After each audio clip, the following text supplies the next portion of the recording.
Eugène Fama, prix Nobel d'économie en 2013, est l'inventeur de l'hypothèse des marchés financiers efficients. Selon cette hypothèse, les marchés financiers reflèteraient à chaque instant la totalité de l'information disponible. Autrement dit, il serait impossible, à moins d'être en délit d'initié, d'avoir une meilleure performance que le marché sur le long terme. Mon nom est Benoît MZ, je suis conseiller en gestion de patrimoine et investisseur. Dans cette vidéo, nous allons voir s'il est possible ou non d'avoir une meilleure performance que le marché. Mais d'abord, nous allons nous demander ce qu'est le marché. La performance du marché est représentée par la performance des grands indices dans le monde. Par exemple, si tu investis partout dans le monde, ton objectif sera d'avoir une meilleure performance que l'indice MSCI ACWI World. Cet indice suit en effet la performance de 23 pays développés et 26 pays émergents et il couvre approximativement 85% de la capitalisation mondiale. Si tu investis uniquement en Europe, ton objectif sera d'avoir une meilleure performance que l'indice MSCI Europe.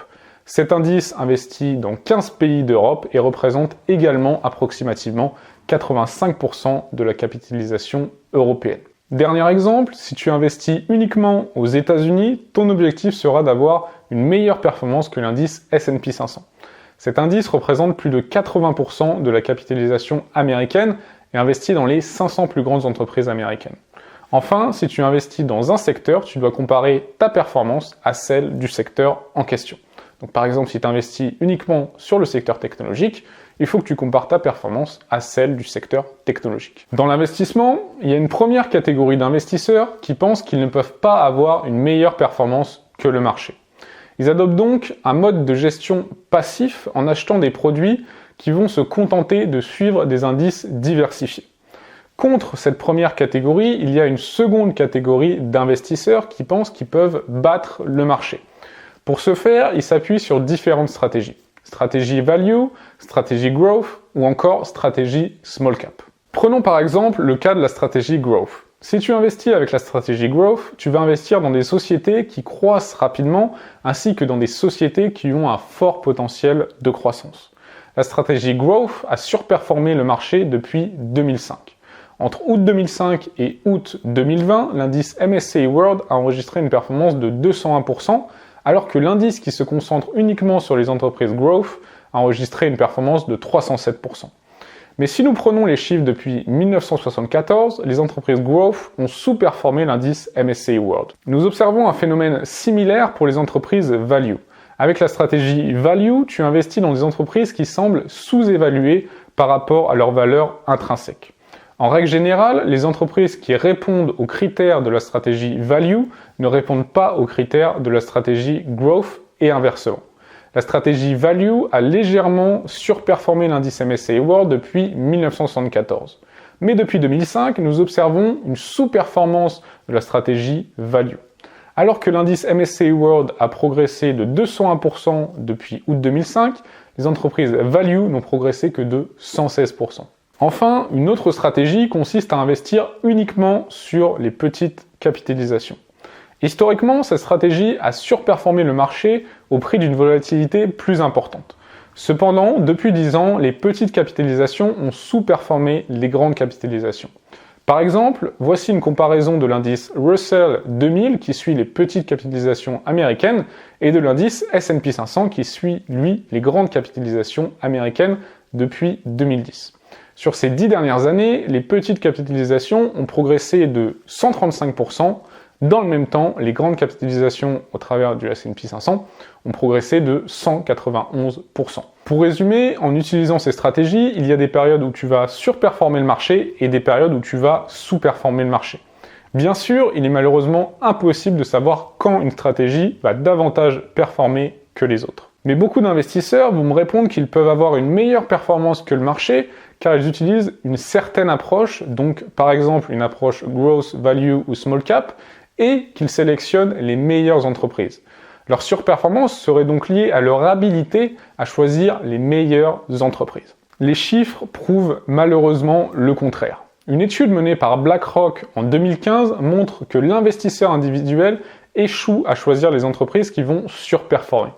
De 1996 à 2015, le marché action a offert une performance moyenne de 8,19% par an. L'investisseur individuel a lui obtenu une performance moyenne de seulement 2,11% par an. Cela ne couvre même pas l'inflation qui était de 2,18% par an sur cette même période. Une autre étude, The Behavior of Individual Investors, publiée en 2011 par Barber et Odean, démontre également que les investisseurs individuels n'arrivent pas à battre le marché, et ce pour 5 principales raisons. Premièrement, les investisseurs individuels ont tendance à être trop actifs sur les marchés financiers. Deuxièmement, ils ont tendance à vendre les investissements en plus-value et gardent les investissements en perte. Troisièmement, ils sont trop influencés par la performance passée dans leur choix d'actifs. Quatrièmement, ils ont tendance à avoir trop confiance dans leur capacité à sélectionner les meilleurs actifs. Et enfin, ils ont tendance à ne pas être assez diversifiés. Même les fonds d'investissement gérés par les meilleurs gérants n'arrivent pas à battre le marché. En effet, l'étude Spiva publie chaque année une étude qui compare la performance des fonds actifs par rapport à l'indice où ces fonds investissent. Par exemple, si un fonds investit sur les grandes capitalisations américaines, l'étude va comparer la performance de ce fonds par rapport au S&P 500. Pour rappel, le S&P 500 est un indice qui suit la performance des grandes capitalisations américaines. L'objectif est donc de voir si les fonds actifs qui sont des fonds gérés par des professionnels de la finance, par les meilleurs mathématiciens et analystes, est-ce que ces fonds finalement ils peuvent battre le marché? Il ressort de cette étude que les fonds actifs n'arrivent pas à battre le marché. Par exemple, sur une période de 15 ans, 89,83% des fonds qui investissent dans des grandes capitalisations américaines ont une performance plus faible que la performance du S&P 500. Pour résumer, certaines stratégies d'investissement peuvent surperformer sur une période plus ou moins longue, mais il est impossible de savoir quelle approche va surperformer et quelle approche va sous-performer dans les prochaines années. Deuxièmement, en tant qu'investisseur individuel, nous sommes incapables de sélectionner les meilleures actions. Et troisièmement, même les fonds d'investissement gérés par les meilleurs analystes n'arrivent pas à battre le marché sur le long terme. La meilleure stratégie est donc d'acheter un indice diversifié qui investit à la fois dans les entreprises value, les entreprises growth et les petites capitalisations. Cette stratégie est appelée le lazy investing. Elle te permet d'enregistrer des performances intéressantes sur le long terme tout en étant totalement passif. Je parle régulièrement de cette stratégie dans ma newsletter. Dans cette newsletter, je te partage au jour le jour des conseils tirés de mes investissements ainsi que des études et livres que je lis.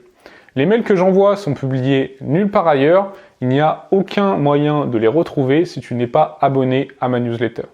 Si tu veux t'inscrire, il y a un lien juste ici qui vient de s'afficher. En ne t'abonnant pas maintenant, tu passes à côté du prochain mail. Ce mail, il pourrait changer ta vision de l'investissement et il pourrait également te permettre d'aller plus loin dans tes connaissances financières. N'hésite pas à tester, c'est gratuit et tu peux bien sûr te désabonner quand tu le souhaites. Encore une fois, le lien, il est juste ici. Je te souhaite toujours plein de réussite. C'était Benoît. Ciao!